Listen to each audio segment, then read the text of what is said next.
একদম আমাকে কিস করবি না, আমি তোকে ভালোবাসি না। বললেই হলো আমি তোকে ভালোবাসি আর বিয়ে করেছি এই জন্যই। হ্যাঁ জানি, তোর উদ্দেশ্য যে খারাপ আমার ভালো জানা আছে। এখন আমাকে আদর করতে দাও জান, কাছে আসো, আমি তোমাকে আদর করব। একদম আমার কাছে আসবি না, আমি তোকে ভালোবাসি না বললাম না। তুই আমাকে কোনো স্পর্শ করবি না, আমি তোর আদর নিতে পারবো না। তুমি বললে আমি শুনবো নাকি? এত ঘটা করে তোমাকে বিয়ে করলাম কিসের জন্য? তোমাকে আদর না করে ছেড়ে দেওয়ার জন্য?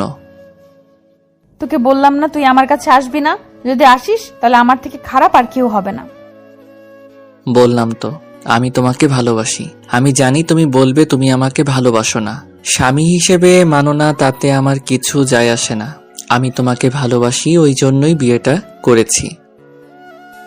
এখন তুমি আমাকে ভালোবাসলে কিনা সেটা আমার দেখার বিষয় না। একসাথে থাকতে থাকতে একটা সময় ঠিকই ভালোবাসা হয়ে যাবে। সেটা তোর ভুল ধারণা, আমি তোকে কখনোই ভালোবাসবো না। তুই শুধু আমাকে টর্চার করার জন্য এখানে আনছিস, তাই না? অনেক বোঝানোর চেষ্টা করে যখন বুঝতেই পারোনি, অবহেলা করে দূরে সরিয়ে দিয়েছ, তখন আর কোনো উপায় পাচ্ছিলাম না, তাই তোমাকে আদর করার জন্য তোমাকে নিজের কাছে এনেছি। তোর উদ্দেশ্যই যদি থাকে আমার সাথে শারীরিক সম্পর্ক করার, তাহলে তুই আমাকে বলতি, আমি তোকে টাকা দিয়ে দিতাম, তুই কোনো পতিতলায় গিয়ে শরীরের চাহিদা মিটিয়ে আসতি। সাদিয়া কথাগুলো বলে শেষ করতে পারল না, তার আগেই রাজীব ঠাস ঠাস করে 2টা থাপ্পড় মেরে দিল ওকে, আর গলাটা চেপে ধরে ও ঠোঁটের সাথে নিচের ঠোঁটগুলো লাগিয়ে দিয়ে কিস করতে লাগলো। সাদিয়া রাজীবের স্পর্শগুলো পেয়ে একদম শান্ত হয়ে গেল, আর রাজীব এরকম বাজে বিহেভ করাতে সাদিয়া অনেকটা ভয় পেয়ে গেল।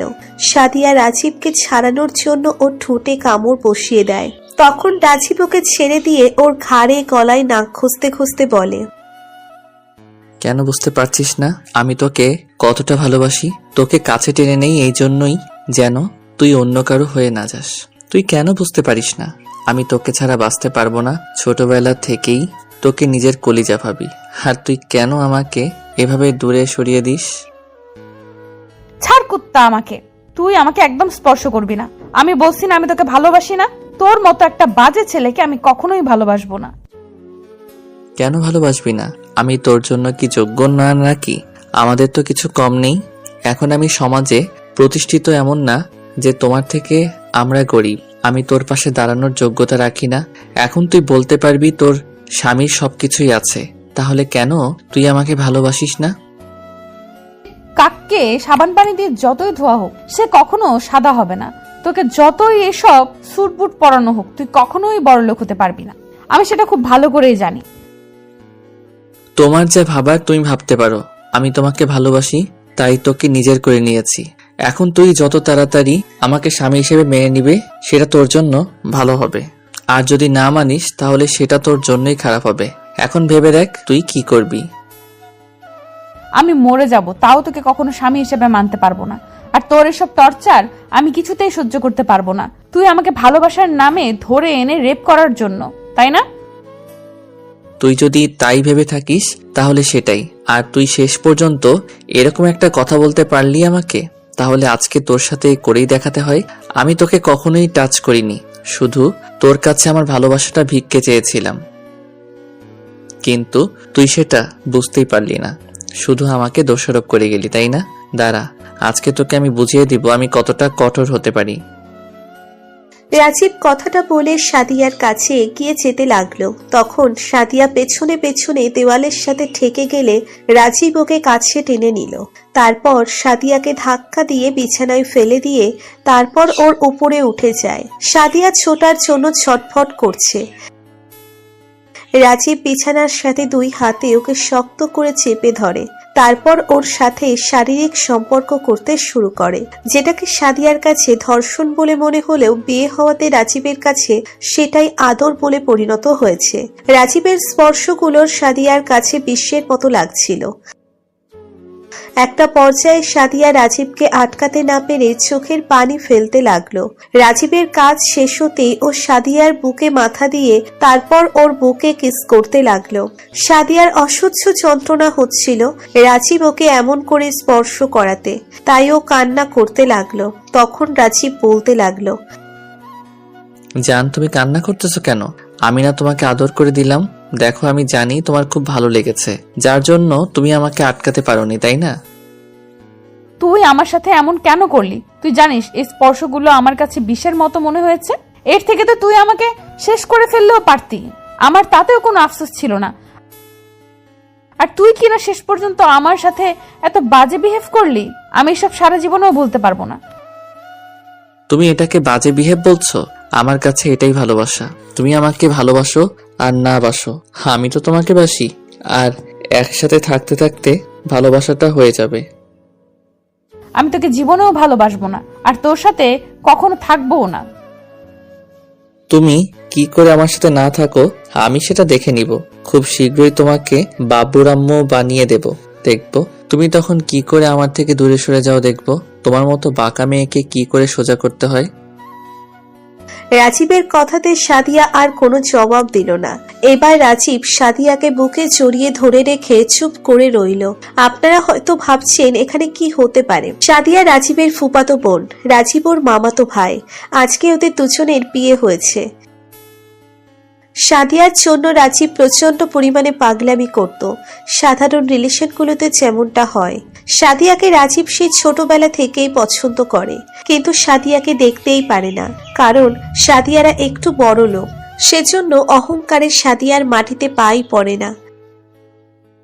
রাজীবের অবস্থা খুব খারাপ ছিল, কিন্তু যবে থেকে রাজীবের ভাইয়া একটা বিজনেস শুরু করেছে আর রাজীব ইঞ্জিনিয়ারিং কমপ্লিট করে একটা ভালো জব করছে, তখন থেকে ওদের অবস্থার পরিবর্তন হয়ে গেছে। তাই রাজীব সাদিয়াকে বিয়ে করার জন্য আব্বু আম্মুকে দিয়ে ওর বাসায় বিয়ের প্রস্তাব নিয়ে পাঠালে তখন সাদিয়া না বলে দেয়, আর রাজীবের আব্বু আম্মুকে অনেক কথা শোনায়, যার জন্য রাজীব পরিমাণে রেগে যায়। এর আগেই রাজীব সাদিয়াকে অনেক বোঝানোর চেষ্টা করেছে, কিন্তু সাদিয়া ততবারই ওকে অপমানের অবহেলা করে দূরে সরিয়ে দিয়েছে। রাজীবের তাতেও আফসোস ছিল না, কিন্তু শেষ পর্যায়ে যখন সাদিয়া আব্বু আম্মুকে কথা শোনালো তখন রাজীব প্রচন্ড পরিমাণে রেগে গেছিল। রাজীব সেদিন প্রচন্ড রেগে গিয়েছিল। তারপর ওর বন্ধুদের মাধ্যমে সাদিয়াকে জোর করে উঠিয়ে নিয়ে যায়। রাজীব সাদিয়াকে ভয় দেখিয়ে বিয়েটা করে নেয়। সাদিয়া প্রথমে বিয়ে করতে চাইছিল না, তখন রাজীব ওর সামনে একটা ছুরি ধরতেই সাদিয়া উপায় না পেয়ে ওকে বিয়েটা করে নেয়, কিন্তু বলে ওকে মন থেকে কখনোই মানতে পারবে না। আর আজকে সকালে ওদের বিয়েটা হয়েছে। আব্বু আম্মু ভেবেছে হয়তো সাদিয়া মন থেকে বিয়েটা মেনে নিয়েছে, তাই দুই পরিবারই খুশি আছে।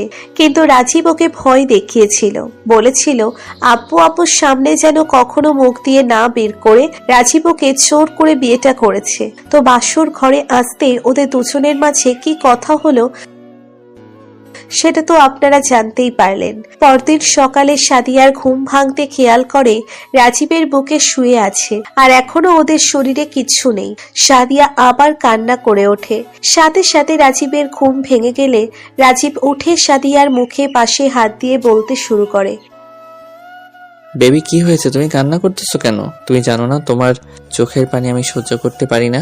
তারপরও কান্না করতেছো কেন? বলো আমাকে, কে কি বলছে?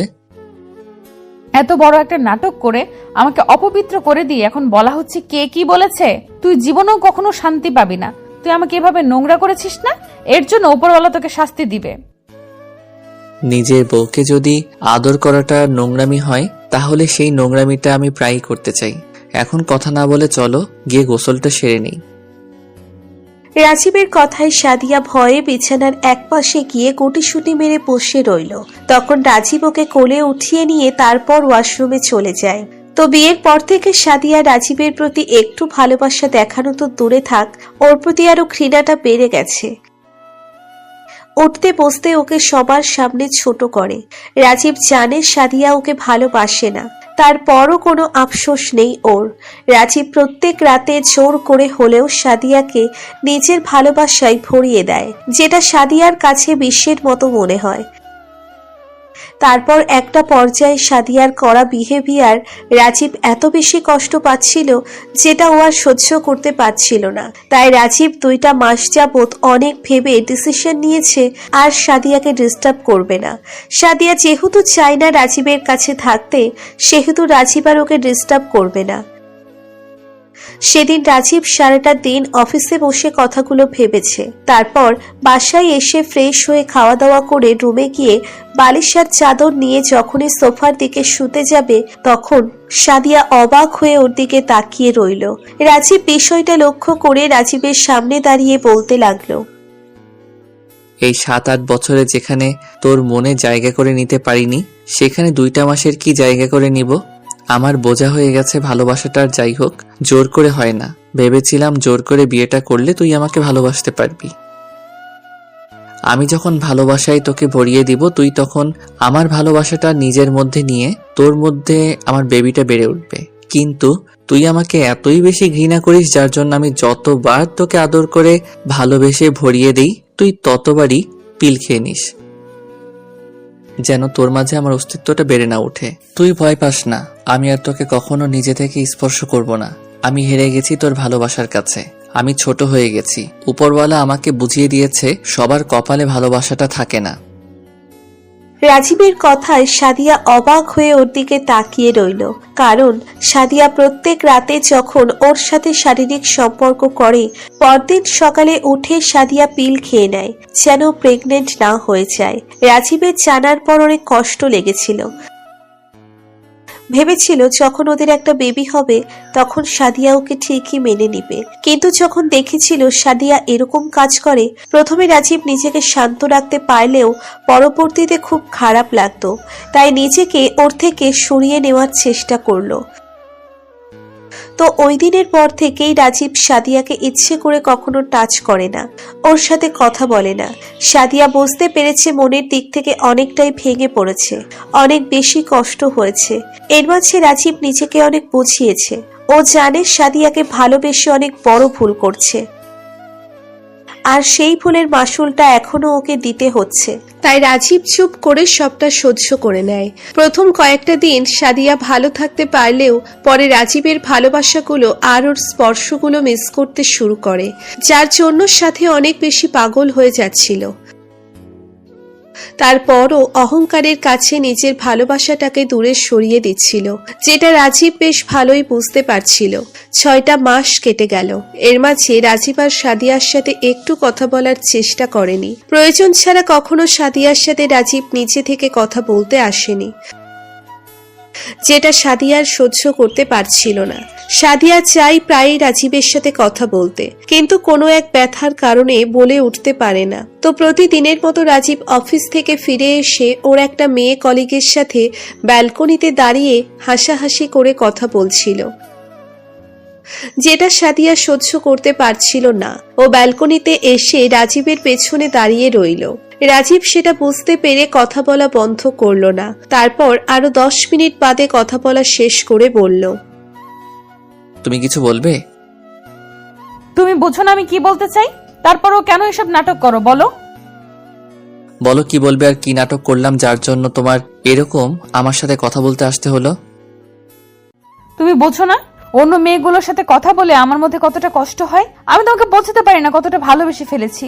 তুমি অন্য মেয়েগুলোর সাথে কথা বলে আমার কতটা কষ্ট হয়, খারাপ লাগে। আর কত ছোট করবে? অনেক তো করলে, এখন তো আর তোমাকে ডিস্টার্ব করি না। এখন তুমি চাইলে চলেও যেতে পারো। আমি তো ভুল করেছি, যদি সে ভুল করার জন্য তোমাকে বিয়ে করার জন্য পা ধরে মাফ চাইতে হয়, বলো, আমি সেটা চেয়ে নিব। তারপরেও না, এসব নাটক করো না। এইসব অন্তত আমি বিশ্বাস করব না। কেন বিশ্বাস করবে না? তুমি আমাকে ভালোবাসতে পারলে আমি কেন তোমাকে ভালোবাসতে পারবো না? কারণ ভালোবাসাটা হয় মনের দিক থেকে। তোমার মনের মধ্যেই তো আমি নেই, তাহলে ভালোবাসাটা হলো কি করে?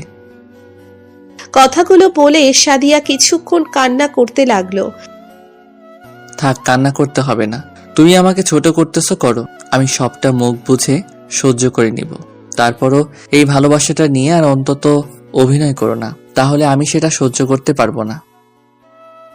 আমি ভুল করেছি, প্লিজ আমাকে মাফ করে দাও। আমি এই 6টা মাসে বুঝতে পেরেছি স্বামীর ভালোবাসার মেয়েদের কাছে সবকিছু। তুমি যেভাবে আমাকে বিয়ে করো, তুমি আমাকে অনেক বেশি ভালোবাসো, আর আমার দেওয়া কষ্টটা সহ্য করতে না পেরে অনেক বেশি কষ্ট পেয়েছো। প্লিজ এসব তুমি আগের মতো হয়ে যাও। আমি এখন তোমাকে স্বামী হিসেবে মানি, আর এই বিয়েটাও মেনে নিয়েছি।